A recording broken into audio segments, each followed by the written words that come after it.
当自己的目标没有达到自己的期待的时候，那个内伤，我觉得是还蛮强的。填满自己的日子的生活，到最后会反而是得到一种很强烈的疲劳，然后跟无力感。我设定一个目标，可是我觉得我好像又错过了生命，我错过了好比说谈恋爱的自己。我以目标为导向，你要不要直接说对你有兴趣的人，请跟你联络？人生方向可以透过什么样的状况改变？不然我只不过是复制我昨天的行为，然后把它贴到在今天。就妈妈其实是骨头痛，那有可能是癌症转移，可是她的方法竟然是去打类固醇止痛，然后继续照顾自己的妈妈。应该很多的担心，可是无能为力嘛，对不对？对。没人想哭就哭。所有你面对的无力感，就是你的灵魂要学习创造力的地方。所以哪里是你的无力感的区域，就是你的灵魂的功课所在。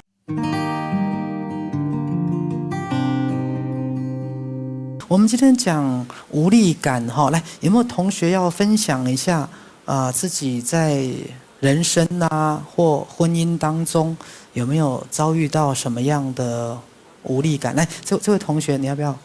就你啊，那个邵伟，来顺便帮他征婚一下哈，因为他是什么母胎单身是吧？对，徐医师帮我取了绰号。那要不要讲一下自己生活当中有遇到什么样的无力感？那比如说在面对弟弟面对弟弟身为哥哥会不会有一些无力感这样子？是因为我弟弟，徐医师有给他一本书，是不正常也是一种正常。那本书里面是提到视觉失调症。那我弟弟后来在因为工作的压力下，然后前年我父亲是刚往生前年爸爸往生，所以我们家里的目前的能量场是有一点不稳定。那我弟弟也因为可能我们大家多多少少都有一些打击，那我弟弟后来就把工作给辞掉，然后在他辞掉的前几天，他又把他自己的左手给摔断，那对我也有咆哮，很不正常，对，无理取闹。那我们也知道他在发病。然后开始一直骂脏话，一直对我骂叉叉娘，叉叉娘。然后我就觉得真的是发病了啦。我说，那后续突然我父亲就很快的离开了。最后一天我们被叫去说他准备要往生了，那希望我们赶快去看。所以那时候从昏迷下去到7天后就没有再醒过来。对，他都没有醒来。然后他有帮他打强心针，结果我们到了医院在那边等了3个小时，他说心跳恢复了，他恢复到正常人，要我们再回去。我心里想真笑然后结果我们回去的时候已经1点了。有时候那时候打强心针是为了等你们家属来。对。好，那如果你能做主的话，就不要再打了，就让他平安的走。对。好，有时候真的是为了等你们来，所以打那个强心针。好，那你看你自己作为，我都在那边还要打个强心针等你们来，你自己愿不愿意？对吗？就让人家好好的走，好不好？如果真的要走的时候，不要说为了要等谁，然后医生就在那边一直打强心针。对，是啊。然后之后他3点还2点45分吧，说他已经离开了。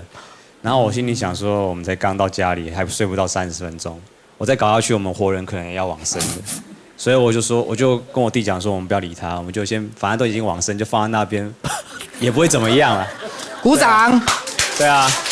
然后我们就让他平安的走。对啊，我们就也不要再打扰他了。你看，这就是豁达，这就是有学赛斯基法跟没学赛斯基法的差别。反正都已经睡下来30分钟了，反正人都已经走掉了，那去要干嘛？对不对？就要干嘛？继续睡，这就对了。然后我们就睡到，不要再打扰他了。我们就多睡了2个小时，然后你看这就对了。再鼓掌一次。医院打电话来挂掉。请你们一定要领。啰里吧嗦，人都走了，你还啰嗦什么？然后我们就去领那个大体。那领的过程中，我觉得我奇怪，怎么悲伤感却没有很强烈，就是没有像之前那样子。来继续。对，那之前我反而觉得心好像已经定下来，因为你知道结局已经有了。之前是悬在有跟没有之间，对，然后你会非常的焦虑，整个焦虑到不行。然后在那个之前，他刚打下去的第2天的时候，是完全没办法睡觉的，因为那焦虑感很强烈。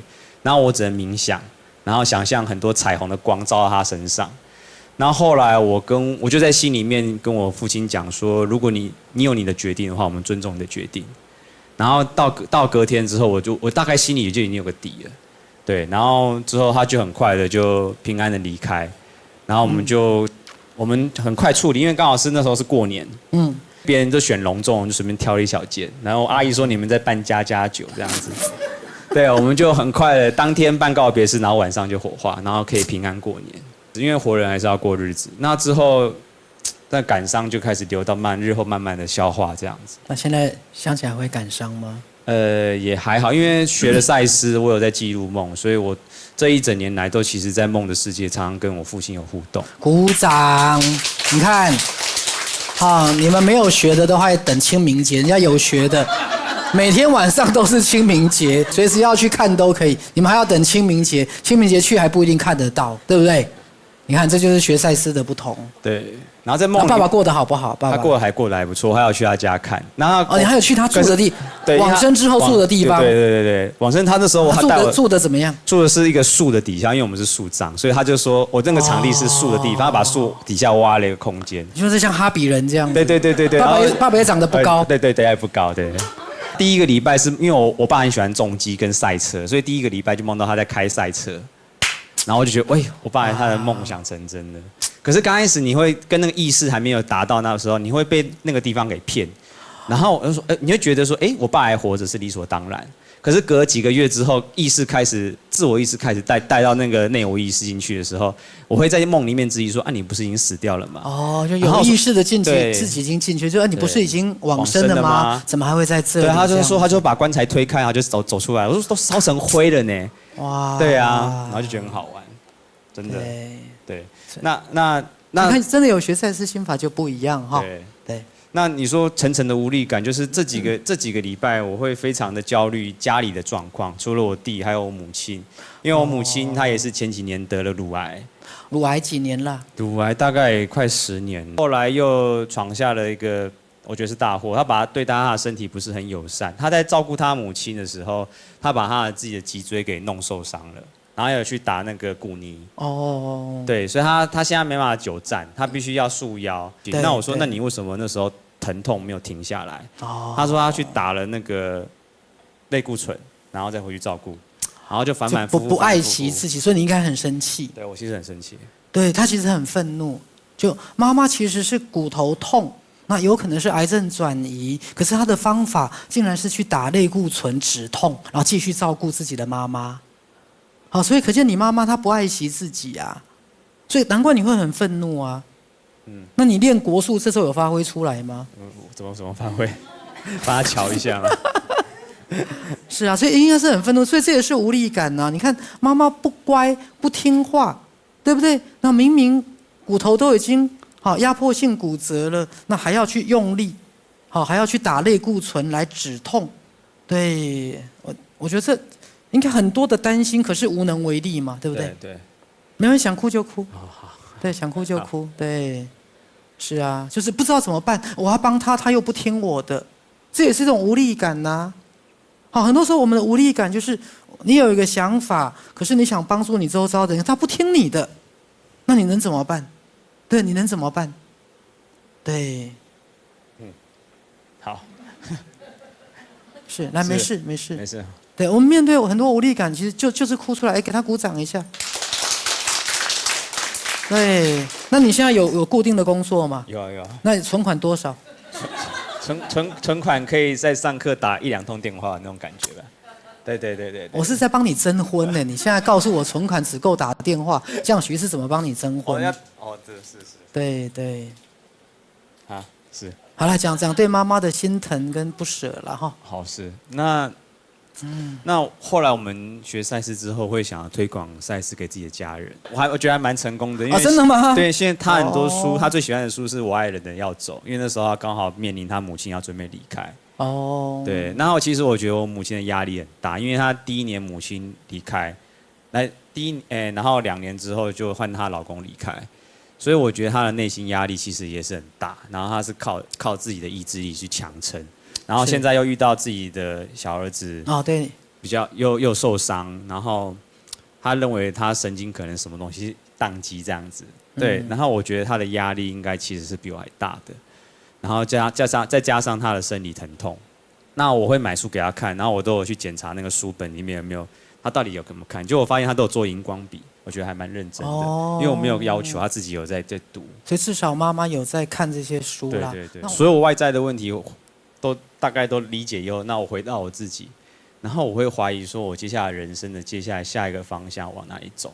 哦，对，那会不会对自己的人生也充满无力感？会，因为会对自己有所期待，然后当自己的目标没有达到自己的期待的时候，那个内伤，我觉得是还蛮强的，就会到最后会觉得说我是不是空转了10年，然后我过去到底在忙什么？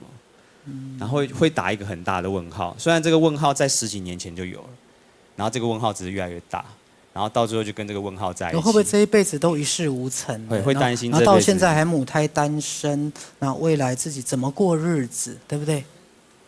是啊。是啊，那也给自己安排了很多功课或是有趣的事情，但是这样填满自己的日子的生活，到最后会反而是得到一种很强烈的疲劳，然后跟无力感，然后我就会问说，那我们接下来要怎么做？